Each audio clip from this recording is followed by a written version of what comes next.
Chapter 6 Life. Do you know Kungfu? When I walk around New York City in my grey monastic robes, I often encounter little boys who imitate Bruce Lee upon seeing me. At first, I didn't understand what they were doing, but soon enough I did. They assumed anyone with a shaved head, wearing robes, would know martial arts. I thought this was cute and amusing. A more forward boy even asked me if I knew Kung Fu like those Chinese monks at Shaolin Temple. The playful side of me wanted to make a few fake Kung Fu poses, slowly raising my arms and my right leg. When adults find out that I am a Buddhist monastic, they ask with curiosity, "What kind of meditation do you practice?" Or "How many hours do you sit every morning? Your mind must be very peaceful." Then they talk about their experiences at a local Zen center or yoga studio, or tell me about a book on a mindfulness they have come across. For many adults in the West, it seems that a Buddhist teacher is someone who is serene and collected thanks to daily meditation, although the assumptions of the child and the adults are different. I find that there is an underlying similarity. Both child and adult are curious about what it is that a monk does. In other words, when it comes to imagining a monk's identity, people in the West tend to zero in on his behavior. When I am in Korea, a different set of questions awaits me. On the subway, for instance, the person sitting next to me might ask, "Where is your home monastery?" or "Which temple do you currently reside in?" For Koreans, it appears that the most defining part of a person is where he lives. Even in the US, when Koreans first meet, after exchanging names, the first question they ask is, "Where in Korea are you from?" It seems that for many Koreans, one's identity is tied closely to his hometown, rather than to what he is doing. Every time I return to Korea, I wonder why Koreans are so obsessed with their alma mater, even when they're over 50 years old. Of course, when it comes to finding a job, having graduated from a prestigious university is advantageous in most parts of the world. But the degree alone is often not enough. Even if one has landed a good job, one's skills and experience are more important than where one has studied. A good example is Steve Jobs, the co-founder of Apple. Jobs went to Reed College but dropped out after one semester. Anyone familiar with American higher education would know that Reed is an excellent liberal arts college in Portland, Oregon.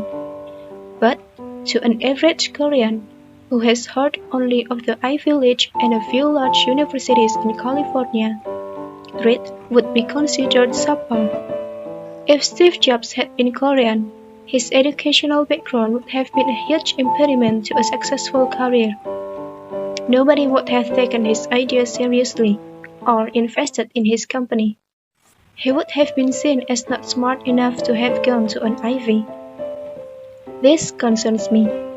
If we consider someone's identity as rooted primarily in his hometown or the school he graduated from, we end up looking only at his past and not paying attention to his current skills or future vision. Only those born into good families with the right educational background and connections are given a chance to succeed, while those from less than ideal backgrounds who are brimming with potential are denied opportunities. Whenever young boys approach me to ask if I know Kung Fu, it becomes an occasion for me to reflect on my life. Am I behaving like a spiritual teacher? Or have I become complacent in my identity and ignored the work I am called to do? Moreover, when I meet someone new, do I make an effort to see who he is beneath his social markers? Or am I reducing people to their background and failing to see who they really are? I am reminded again that anyone, including those young boys, can be our spiritual teacher if we are willing to open our hearts to them. Life is like a slice of pizza. It looks delicious in an advertisement, but when we actually have it, it is not as good as we imagined. If you envy someone's life, remember the pizza in the ad. it always looks better than it is. Have you ever selected a cheaper dish from a menu than the one you really wanted, only to regret your choice when it arrived? Always go with your first choice if you can afford it. It is better than a life filled with regrets. There are many more ordinary hours in life than extraordinary ones. We wait in line at a supermarket. We spend hours commuting to work. We water our plants and feed our pets. Happiness means finding a moment of joy in those ordinary hours. When you concentrate, even a phone book can be interesting. If you are bored, maybe you are not concentrating. Wherever you go, cultivate a sense of ownership. If you see litter in church, library, or park, pick it up. As you take ownership, your life will have more purpose, and people will notice your good example. It makes sense that Scandinavia should be famous for furniture design, since people in a cold climate spend more time inside their homes. Similarly, Italy is renowned for designer apparel. It makes sense that people in a warm climate should pay more attention to how they appear outdoors. Where you live shapes you.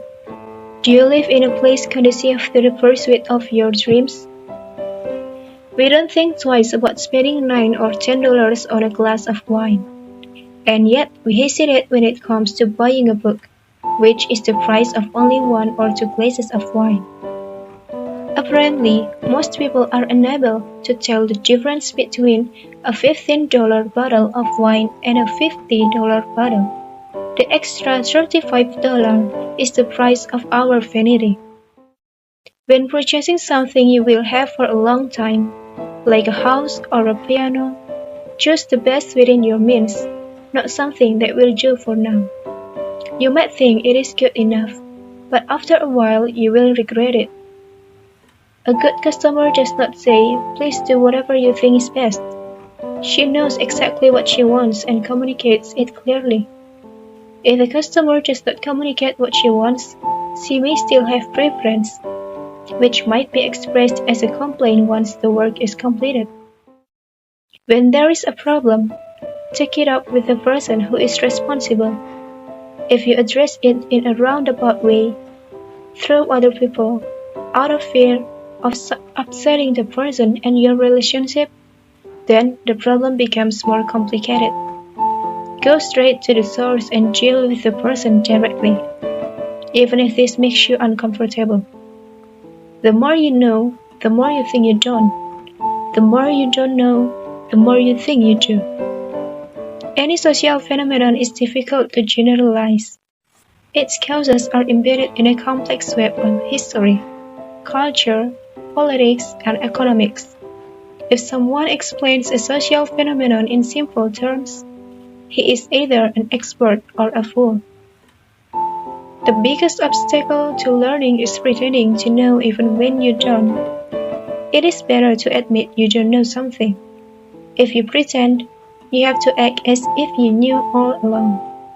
It is easier to learn when you set aside your pride and are honest. The compassionate gaze of the wounded soul is more beautiful than the naive smile of the inexperienced youth. The determination to convince someone might stem from being not completely convinced yourself. I do not go around trying to convince people that I am a man. Where confidence, it is the height of vision. When we hold too firmly to our beliefs, we risk being blind to reality and saying only what conforms to our beliefs. The person who says, "That person is so political," is usually just as political, if not more. Admiration does not come easily. Rather than setting a goal of becoming rich and powerful, aim higher, becoming admired in your field. One of the greatest blessings in life is meeting someone we truly admire.